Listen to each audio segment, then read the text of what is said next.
एक राष्ट्र होने के साथ ही एक महान परंपरा है, एक वैचारिक अधिष्ठान है, एक संस्कार की सरिता है।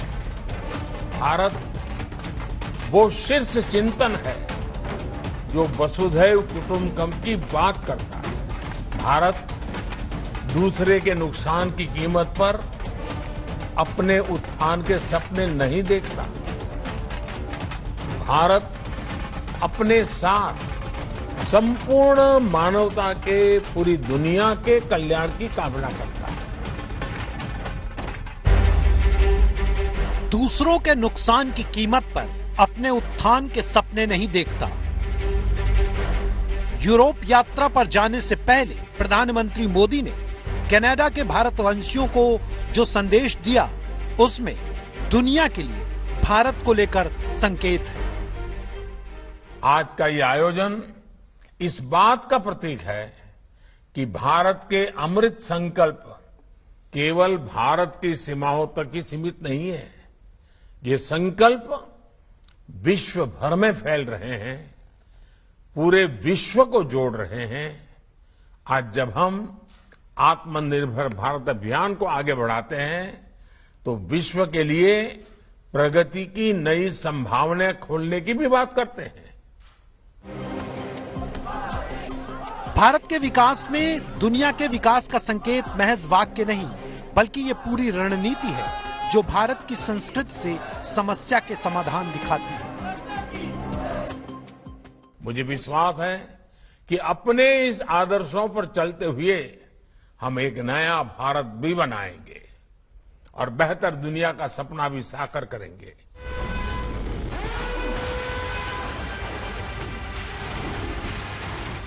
रूस यूक्रेन युद्ध में जब पूरा यूरोप एक अजीब गफलत में फंसा हुआ है कि वो यूक्रेन का साथ दे या रूस का साथ छोड़े, रूस हमलावर है, उस पर दुनिया के सबसे कड़े प्रतिबंध लगे हैं, लेकिन फिर भी वो अपने संसाधनों के बल पर यूरोप के धनाढ्य और ताकतवर देशों को महंगाई और आर्थिक बदहाली के दलदल में धकेल रहा है।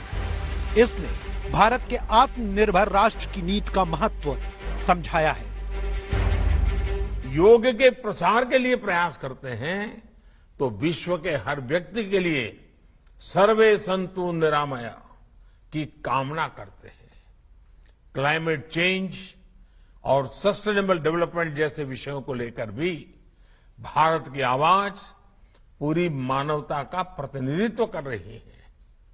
ये समय भारत के इस अभियान को आगे बढ़ाने का है। हमारा परिश्रम केवल अपने लिए नहीं है, बल्कि भारत की प्रगति से पूरी मानवता का कल्याण जुड़ा है।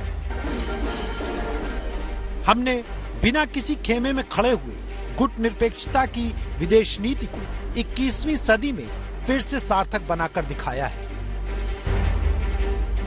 जहां तक यूक्रेन का संबंध है, भारत की जो पोजीशन इसमें रही है वो स्पष्ट रही है। प्रथम के हॉस्टिलिटीज का सेसेशन होना चाहिए। दूसरा, इसका समाधान डिप्लोमेसी और डायलॉग के द्वारा होना चाहिए। आप अगर देखें, रूस यूक्रेन युद्ध में न हमने रूस का हाथ पकड़ा न यूक्रेन का साथ छोड़ा। हम मानवता के खिलाफ अपराध के विरोध में हैं, लेकिन जो पश्चिमी देश अपना फायदा जारी रखते हुए हमें घाटे में डालना चाहते थे, हमने नए तरीके से उन्हें समझाया है। अपने विदेश मंत्री के 2 बयान सुनिए। Which we faced in Asia, and if I were to put those very challenges in terms of principles, I mean, when a rules-based order was under challenge in Asia, the advice we got from Europe is do more trade. At least we're not giving you that advice. And in terms of Afghanistan, I mean, please show me which part of the rules-based order justified what the world did there. We all have to find some way of returning to diplomacy and dialogue, and to do that, the fighting must stop. America की दादागिरी पूरी दुनिया में चलती है, लेकिन अब भारत अपनी स्पष्ट नीतियों की वजह से भारत उसे भी उसकी भाषा में समझाता है। हमारे विदेश मंत्री एक चिंतक की तरह जवाब देते हैं जो दुनिया के महान डिप्लोमेट हेनरी किसिंजर की याद दिलाता है।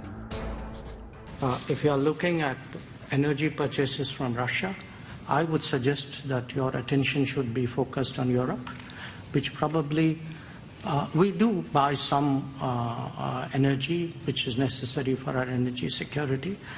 But I suspect, looking at the figures, probably our total purchases for the month would be less than what Europe does in an afternoon. So you might want to think about it.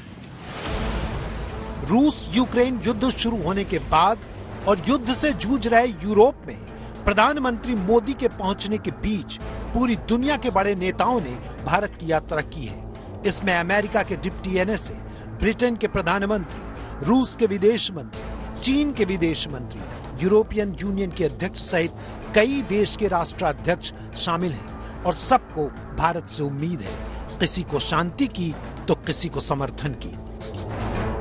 अब वो वक्त है जो आत्मनिर्भर भारत पूरी दुनिया को विकास का ऐसा मॉडल दे सकता है जिसमें हम अपनी पृथ्वी को स्वस्थ और सुरक्षित आने वाली पीढ़ियों को सौंप सकें। और यही वो भूमिका है जो भारत अपने विश्व गुरु बनने के दावे के समर्थन में कहता है। बर्लिन से अंजना ओम कश्यप के साथ आज तक ब्यूरो।